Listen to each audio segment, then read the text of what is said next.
MAT6374 solid oxide fuel cells. Topic 4. So in this short final topic, I'd like to explore what the future directions are for solid oxide fuel cells. So currently the operating temperatures of YSZ based solid oxide fuel cells are about 800 degrees C, and this gives us a lot of problems with sealing, degradation of the device and also delamination. So there's a real drive to reduce the operating temperatures, and somewhere between 500 and 700 degrees C to form these so-called IT SOFCs, these intermediate temperature fuel cells, would be very useful. However, as noted previously, there's a lack of very good oxygen ion conductors that conduct at these temperatures. However, delta bismuth oxide, which is a defect fluoride, is amongst the very best of the oxide ion conducting materials that exist to date.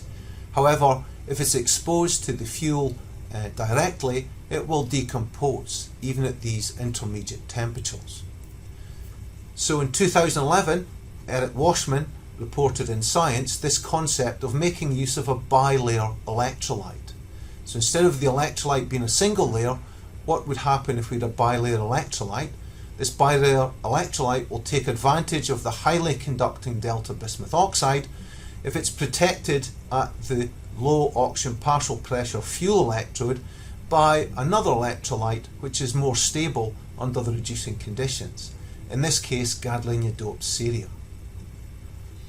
So the key concept here is the partial oxygen pressure range over which the bismuth oxide will decompose. If it decomposes, it will be no use as a solid electrolyte. So what we have to do is adjust the thickness of the sacrificial GDC layer and the bismuth oxide layer to ensure that the bismuth oxide doesn't become exposed in the fuel cell to a PO2 which is lower than its decomposition pressure for a given operating temperature. So for example, in this diagram on the left, you can see my GDC layer is quite thin. Here's my fuel electrode where the partial oxygen pressure is low. Here's the air electrode where the partial oxygen pressure is much high. My bismuth oxide is stable here, but you can see at the interface between the GDC and the bismuth oxide, in this case, if the GDC layer isn't thick enough, my bismuth oxide will decompose. This will be no use as a bilayer electrolyte. This will give me a lot of electronic conduction. However, if I have a slightly thicker GDC layer, then you can see that my delta bismuth oxide is now exposed to a local oxygen partial pressure at this interface, which is higher than its decomposition pressure. And therefore we can now take advantage of the highly conducting delta bismuth oxide. So Eric Washman developed this idea of bilayer electrolytes using, for example, GDC with this erbium doped bismuth oxide, which is called ESB.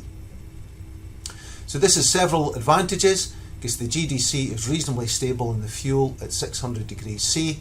The ESBD, this is the erbium doped bismuth oxide, is stable at these higher PO2s, in this diagram here. So we take advantage now of the much higher conductivity of the bismuth oxide, and this effectively reduces the area specific resistance of the electrolyte layer. And as you recall, this is the most resistive layer in our solid oxide fuel cell. So this bilayer electrolyte is one method whereby we can hopefully reduce the operating temperature of solid oxide fuel cells. The other way we can do this, if we produce new bilayer electrolytes, then obviously our electrodes have to operate at lower temperatures. We have to speed up the electrode kinetics associated with the gas-solid reactions at the triple phase boundaries. And the way people are doing this now, they're using nanostructured electrodes, so really fine powders, working with some new materials that we're not discussing in this module. But what I will mention is that quite often, instead of the nickel metal particles, people are now using infiltration of nickel salts into these scaffolds, and then they evaporate the salt, which deposits really fine particles of nickel on the surfaces. And again, this creates a high density of triple phase boundaries. High density of triple phase boundaries means that we improve, for example, the oxidation reduction reaction kinetics. So again, I think you can see here the strategy that people are using to drive down the temperature. They're looking for novel materials, in this case making use of delta bismuth oxide and nanostructured electrodes, but also working with microstructures and bilayers and nanomaterials in order to improve the device performance. So the state of art of these intermediate temperature solid oxide fuel cells, well, a single cell 10 by 10 centimeters is enough to produce 200 watts. That would be enough to power something small like a computer. If you stack 5 cells together, then you can use portable devices, for example, for military, or a single stack with 50 cells might be useful for powering a home or a vehicle for automotive applications. So the other thing that these intermediate temperature fuel cells give you is they give you the ability to have portable devices. Currently, the solid oxide fuel cells based on YSZ that operate at 800-900 degrees centigrade are stationary applications. They're big servers that are parked outside offices and buildings, and they are stationary. But if we can reduce the operating temperature certainly to below 500 degrees C, then the startup times, cool down times are much shorter, and that gets us into the field of portable devices. So this leads me to my final slide on commercial solid oxide fuel cells. So on the left hand side here we see these large servers that are supplied by Bloom Energy. These are all based on YSZ, operating at very high temperatures, 800-900 degrees C, with the idea of supplying very large amounts of electrical power. And there are 2 videos here that I would highly recommend that you watch. They explain how the Bloom solid oxide fuel operates, and the second one tells you a little bit about how the technology has become developed and is now used by people like eBay and Macy's and IKEA and lots of big companies that want their electrical energy to be independent of the grid.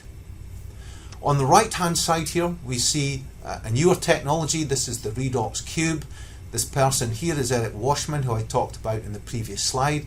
So he's been involved in the development of this device, which you can see now is supplying much more lower amounts of energy with much fewer stacks, but the idea here is much reduced costs and much lower, significantly lower operating temperatures.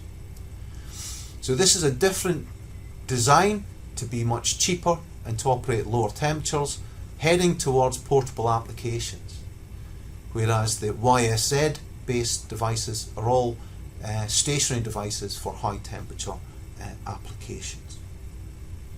Again, there's a very useful web link here where the redox cube is described in a bit more detail. The size of this box is roughly the size of a household domestic dishwasher that might be in your kitchen. So I think the future of solid oxide fuel cells is very interesting. It's certainly evolving. It's one where the predicted growth is rather substantial. By 2020 the market is estimated to be worth about $640 million. So solid oxide fuel cells won't solve the energy crisis. They're an efficient way of generating electricity, but there are some real material challenges to make these devices, to operate them at the temperatures that we are required to operate them, due to the fact that the materials that we currently have are limited in their ability to operate at lower temperatures, and we therefore need to operate them at higher temperatures, certainly above 400 degrees C and currently above 600 degrees C. But I'm sure in the next 10 to 20 years we'll see these operating temperatures come down and these devices become more portable and more widespread in our daily lives as a source of clean energy